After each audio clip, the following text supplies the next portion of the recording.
Hello guys, and welcome to another days of welcome to another day with ZIMALETA guys. I am becoming tongue twisted today. This is my pretty much third video that I'm recording, 3 parts all in one. I didn't sleep last night, so bear with me guys. I still got plenty of energy with me. My thinking process is not all the way there because I didn't have any sleep, and I constantly research stuff, and I'm like, making these videos and stuff, and I care about these topics, guys. If you guys haven't watched the part 1, I recommend you watch it. Watch the part 2 because it's kind of like a sequel to that.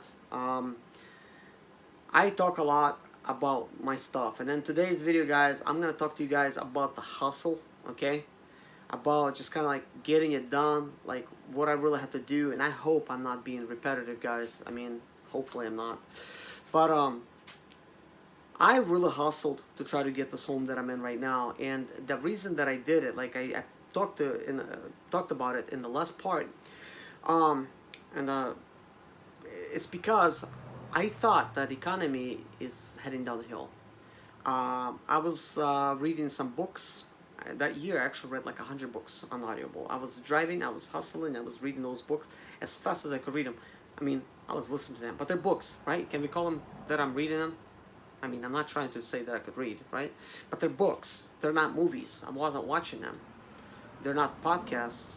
They're books. So, I was basically listening to audiobooks, okay? By a lot of smart people. And some of them said that the economy is going to crash here, or some of them said here. Everybody had their own guesses, but they were just kind of like in the books. And I also had some smart people that was friends of mine. I talked to them. I did a little research online as well, and it seemed like, it seems like, economy crashed in 2008, right? It usually crashes every 7 years. So 2015 looked like very likely that it was going to crash. 2015 or 16. I was kind of like leaning towards 2016. I know I made a mistake and I said 2019. I'm a little sorry, but that was a 2016 that I thought was gonna crash, and I had just barely enough time to make it before the crash, because I knew if crash is gonna happen, I already been through the crash. I know how the loads are in a crash. You cannot survive, basically. I mean, you can if you don't have no rent, you have no mortgage, you just got a van without no payment. Then you could actually save up some money and actually buy a home for cash, even in a bad economy. Because I did it. I actually saved enough money. I was gonna buy a home in Florida. Instead, I bought some vans and put drivers on them. So probably should have not done that. Probably should have bought a home. Yeah, I guess I didn't learn from that mistake. I wish I did. But buying this home was actually kind of like my wife's idea. I wanted to buy it, but well, it's okay. It's a little bit contradictory. Okay, I do want to say it is happening a lot to my wife. Okay, I wanted to start my own expedite business before I really started looking at the economy, because I started looking at the economy after. But then I started doing some research, and I've noticed that if I start my own expediting business, chances are the economy is gonna crash, and I'm basically gonna be like starting a business in a crash. And I didn't want to start a business in a crash because it's gonna be very difficult. So the next best thing was gonna be is for me to listen to my wife, because I still wanted to start my own business, my own expediting company, and just buy a house instead. Okay, and that's kind of like why I did it. It's a very challenging type of topic, but my wife really wanted me to buy the house. Instead of like starting a business, and she said, buy a house, then you start whatever you want, so. Because obviously starting any business is really risky. You don't know if you're gonna make it. You just don't know. And but on paper it looks so good, like you're gonna be like a millionaire on paper, kind of. But in order for me to buy this house or any house, I didn't know what the house was gonna be, what price. But man, I worked my butt off. I just basically worked so much. I would not come home for 6 weeks. Am I saying right? Yeah, I am. 6 weeks to 8 weeks, I was like not even coming home, and that was really difficult for my family. But my wife was being very supportive, because she knew we had to do this. Okay, you have to be on the same page, like when this happens. she was like, you know, she knew like I had to do this. It was difficult for me. It was difficult for her. But man, you gotta do sacrifices. You just can't wish for something to happen because it's not gonna happen. Um, every single year I thought, man, like I'm gonna be like, I'm gonna be like I'm thinking I'm gonna be like rich one day, right? So I was kind of thinking that all the time, just being, I guess, optimistic, right? But then I stopped myself and I'm like, what did I do this year to become rich? Nothing. What does this year look like prior to last year? It looks the same. What's the other year look like? Man, it looks the same too. Wait a minute. If I keep doing what I'm doing now, chances are I'm really not gonna be rich. I'm just gonna be like just working Expedite. And I'm thinking I wasn't really planning for a career move in Expedite, just being an Expedite. I got into it like short term after the housing market crashed, so that I could like, you know, do some Expedite and then get back into the housing market, becoming a, you know, renovating properties. Even though I didn't really know how to renovate, I still wanted to renovate properties. Had some good ideas. Started off as painting. I did light renovations, replacing some rotted wood, some trim, you know, some that kind of stuff like gutters, very simple stuff, you know, and I got paid good money for it. Um, so I was gonna get back into that after the housing market was gonna improve, but I ended up staying in Expedite a lot longer than I expected. I mean, now that the way I see it, I mean, it was just like no way about it. Like when I started, I went through a crash pretty much a year and a half in, so that really dragged me down a lot because I had to wait till the economy recovers and all these other good stuff, and then there's ups and downs of stuff is always breaking, you know. But anyways, let's get back to this topic really quick. So sometimes for something that you want to accomplish in your life, like something you almost have to bite you in your butt, you know. Either that has to happen, or you have to like sort of like know something in advance, at least like speculate in advance that something's gonna happen, like that's not gonna be good. Like if you know you're gonna lose your job next month, right? If you like know it, you get a feeling that boss, he just hates your guts, he's gonna fire you next month. I mean, wouldn't you start looking for another job, right? Wouldn't you start submitting some applications, seeing like what's out there? I think you would. I think all of us would if we could, you know, have a crystal ball and see into the future. I would certainly do that. So that's the way I was doing it. Like with buying a home, I kind of looked into the future through people a lot smarter than me that were saying this was gonna happen. You know, and I wasn't listening to doom and gloom. Don't get me wrong. I don't even watch those kind of videos. And when I see doom and gloom videos, I skip those. I don't care about doom and gloom videos. They don't help nobody. They're just like dragging you down. As a matter of fact, it seems like it's almost a conspiracy to drag more people down, so you're gonna be scared out of your life, out of your mind. But what I do watch is some economics. I watch the stock market. I watch other stuff, and I'm looking at actual graphs and charts. I'm looking at the comparisons, and I let the smart people that's smarter than me show me these charts. And like looking at them, like, man, these charts are not lying. Like it seems like it's heading for disaster. Like you could see the pattern. There's always a pattern. You could see it in the stock market. You could see it everywhere. So you're like, man, if this pattern is going to be true and it's going to land over here, then man, economy is going to go off the cliff. Like it's going to crash. So I thought it was going to be 2016. You know, it did kind of happen in 2016 a little bit. I think it was like, I can't remember. It was 2016 or 15. It was like a Black Monday or something on stock market. Stuff like crashed 400 points, caused a lot of people to panic because they thought it's gonna be like another 2008 or 9, you know. But you know, that really drove me to try to just look, you know, forward to just working extra hard and getting extra money so I could get a house a lot quicker. So that's what I did. I really hustled, guys, and I know I keep repeating myself. I'm sorry, but I can't stress it enough. I really had to hustle because I thought I was behind the game. I thought, man, everybody's ahead of me over there. They got their own homes already, and I'm behind. I need to play catch up. And what if economy crashes? What's gonna happen then? I might not even be able to rent anymore because if it crashes, there might not be enough work to go around for you to keep up with all the, you know, with all the jobs and stuff. Wait a minute, am I even sounding right now? What am I saying here? Oh man, I'm catching myself making mistakes. But yeah, sorry guys. I have to sometimes clear my mind, and I really have no copy right now to do it. So bear with me. But anyways, guys, right now I feel the same way as I was in 2014, because I bought a house in 2015. That economy possibly gonna crash in 2019. And guess what? Right now it's July. I mean, shoot, it's the end of July. Like, this year has really gone by quick. I mean, it's the 7th month already. July is the 8th. I mean, August is the 8th. What the heck am I saying? August is the 8th. So it's like the year's almost gone. Like, nothing improved. I was looking at the economy and, you know, and stuff. Like, we're on track to the crash, basically, which kind of sucks. So I'm thinking, Expedite, what Expedite?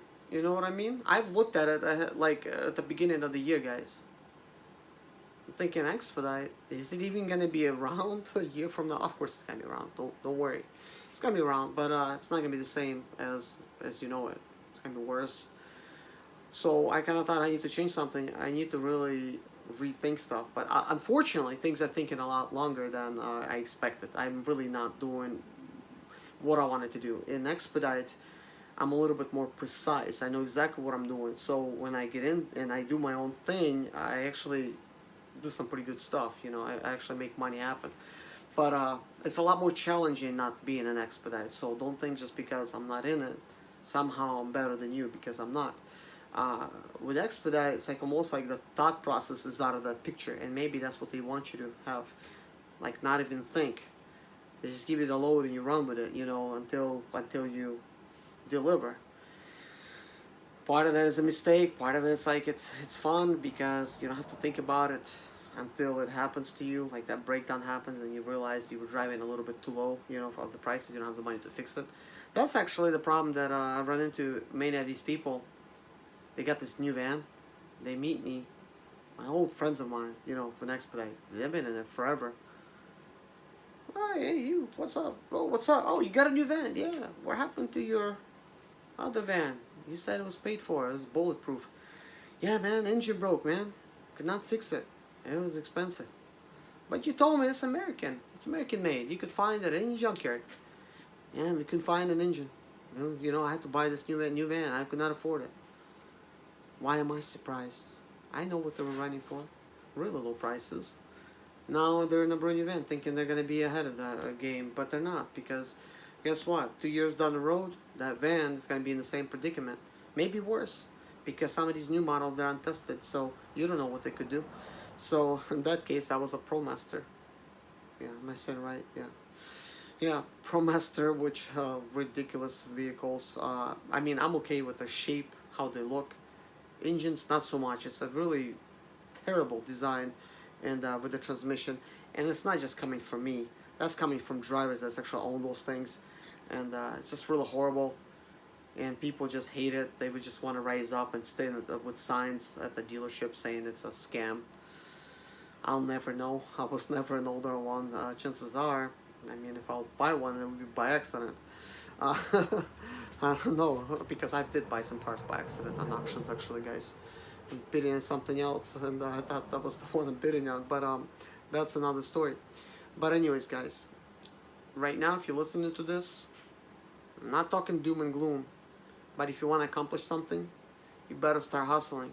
Because chances are, 9 months from now, you're not going to have that opportunity. It's going to be a lot slower than it is right now. So maybe you wanted to plan a different career move. Maybe that's the time to do it right now. Start actually doing it. Now, I'm not going to say I'm smart and I know all this different stuff, okay? I know a lot of you guys think that. I got a gut feeling, okay? I'm just going to say it like that. I got a gut feeling about something. Usually it comes true. I'm not trying to be negative, okay? Please forgive me if you think I'm negative or somehow vain. Is that the word? Because I'm not. all I try to do through my videos is to be helpful and to be mindful, and perhaps spread a message that maybe is going to relate to somebody and actually be helpful, not to make it, you guys be in fear and have like fearful type of message and being like all doom and gloom, because I'm not. I'm just like looking at the state of economy and things are not heading the right way. They're just not. There's a lot of stuff that's going on in there, guys. It's crazy. It's like I could talk about a whole another video, and I think it's important to talk about those things. But let's just focus, I guess, one thing at a time.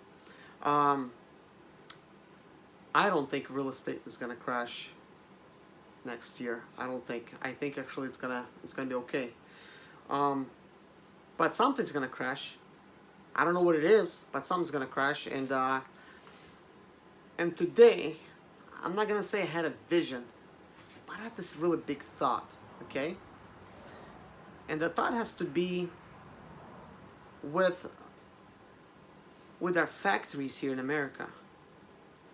It's way too expensive for these companies to keep factories here. So my thought process kind of told me, I had this really gut feeling, we're gonna lose a lot of manufacturing jobs to somewhere overseas. I'm not saying China, but somebody's gonna get them. They're not gonna be here in America. I don't know why, but I just got this feeling, I didn't even hear this anybody, so I can't really credit anybody for this. Like I did in my first video, when I heard about this lawsuit going on for the trucks not being paid for sleeping, which is, yeah, there's a lawsuit for that, and they're gonna win. So now truckers are gonna start getting paid for sleeping in their trucks. Now, that video did not clarify who it was. I'm assuming it's gonna be the company truck drivers that work for them directly, not owner-operators. So they may have to readjust their thinking. Chances are they're gonna want more owner-operators because they're gonna owe a lot of money, so they might have to rethink their whole game, because it's corporations. They're gonna restructure, figure something out. But it's a right move, for them. Man, now where was I? I keep going in and out, like off track on all these different type of ideas. Yes, I was talking about like real estate might not be out, and there's a reason for that. I think that starting a trade right now might not be such a bad idea. I think that might be a little bit better than an Expedite. Now, if I'm wrong, okay, you could always go back to Expedite. Here's why I think that. First of all, in a trade, insurance costs so much less. I mean, you could, man, I've seen this one painter today. I looked him up. I actually met him at the lake. I've looked up I've looked up his ad, I guess, and he says bonded for $1,000 and $1,000 liability. I'm like, what? 1,000? What is that gonna cover? That was really weird to see that. So imagine his insurance. It's not that expensive. If it's just 1,000, he's a painter, obviously. He's bonded for 1,000 and 1,000. I don't know if you made a mistake, typo. It said 1,000, guys. Seriously. So I thought that was really funny. But mostly it's still a million general liability. That's what most of them get. So I don't think you need no bond. Why would you get a bond if you don't need a bond? That's really dumb, because bond, if you have to pay the bond, you're not gonna get that money back. You have to repay the bond. I don't know if you guys knew that. It's like, it's not insurance. It's just a loan, technically. Technically, that you're paying for when you're not even using. It's like you're paying interest on a credit card that you haven't used. Really silly, but that's insurance for you. So you're paying for the chance to use it, I guess. I guess same as insurance, except you have to pay it back, which is kind of weird. If it's insurance, like, you should not have to pay it back. But anyways, bond, you do. But anyways, my point is, you could get insurance for like between $1,000 and $1,500 for the whole year if you're in a trade, okay? So you could use your own Sprinter van to do your trade in, and you could do just about any trade out of that van. I mean, that van's used all over the place. Uh, like, for instance, if you want to start tile, you just need some basic tools. It's like you don't need to have all these different expenses. I mean, you just need like a tile saw, some tile tools. That's it. You could pick them up probably under $1,000. All the tools that you need, and you could be like in business, you know, out of your van. You don't have to have your own shop. You don't have to have people come to your work and stuff. So start that in whatever city, town, county you live in. That might help actually some expediters if you do that, because maybe that's gonna like relieve some strain, because everybody's flooding into the expedite, and it's not the hottest thing over there. I actually think I mean, just think about this, guys. Like, who would want to be away from their family somewhere on the road, right? And be paid less than a worker at McDonald's? I just found out yesterday from a really good friend of mine that McDonald's workers are getting paid $15 an hour. Maybe in a city that he lives, but you know, Burger King's about to pay their $16 an hour. Guess what, guys? According to my calculations on my PDFs, we're not even making minimum wage in Expedite. And how do I figure that? There's lots of ways that I figured out. You can actually look up my PDF on my website. It's called sprinterhelp.com. There's an Expedite page over there, and you could download my PDF. But anyways, I figured out several reasons. First of all, I calculate all the expenses, different categories depending on your situation. And I also have a separate calculation. Now that calculation, you could almost throw out the window, okay? If you don't care about yourself working overtime. But if you do care about working overtime, you might want to listen, because you are technically working overtime. You're in your van. Yes, you are working for yourself. Nobody's going to pay you overtime. But you have to think about that. I mean, you are in business for yourself. You got to pay yourself. So if you're working that overtime, right, isn't it worth something to you? Isn't it worth something not going back and sleeping in your home at night? So when you calculate all those hours, you're making worse than minimum wage. And when I say minimum wage, I mean like less than $7 an hour. That's the minimum wage that I'm talking about. But some of you, man, I've done a calculation. Some of you guys are making less than minimum wage. You're going into the negatives. And I know it sounds crazy. How could I come up with those things? Maybe I'm wrong. But just take a look at the PDF. Point out where I'm wrong. You know, I'll fix it. But it took me a couple nights to really do the math. And when I say couple nights, hey, I could have made a mistake. Because a lot of times when I'm not like sleeping, I'm out there with my calculator and I'm counting numbers and I'm really making all these, you know, different things happen on paper. You know, I have like my own ways of looking at stuff, and there's different ways of looking at it. But most people I meet, they, I guess what you call it, turn a blind eye. I guess, is that the term? They don't even look. They don't want to know. It scares them. I asked my dad many times, like, what is this pay? He don't want to know. But when I calculate him, he's like, how do you know? Because I know. He don't actually put no money back, and it's because he can't. He's spending way too much in his business. That's why it's, you know, it's simple math. If you spend more money than you make, I mean, it's common sense. You're just not gonna have any, you know. So that's actually what happens. I mean, this is business. This is business. You're not gonna manage it right. That means you're gonna overspend. But if you're not calculating the numbers ahead of time, then you're making mistakes right now that you will have to pay for 2 years from now. If that makes any sense, because those things will not actually disappear just because you're not thinking about it. They're always there. It's like they're following you behind. Your van is being depreciated. It's gonna show its true colors whenever it breaks, and you don't have no warranty to cover it, and you still got that payment. And guess what? You get it in the shop. Most likely they're not even gonna look at for like a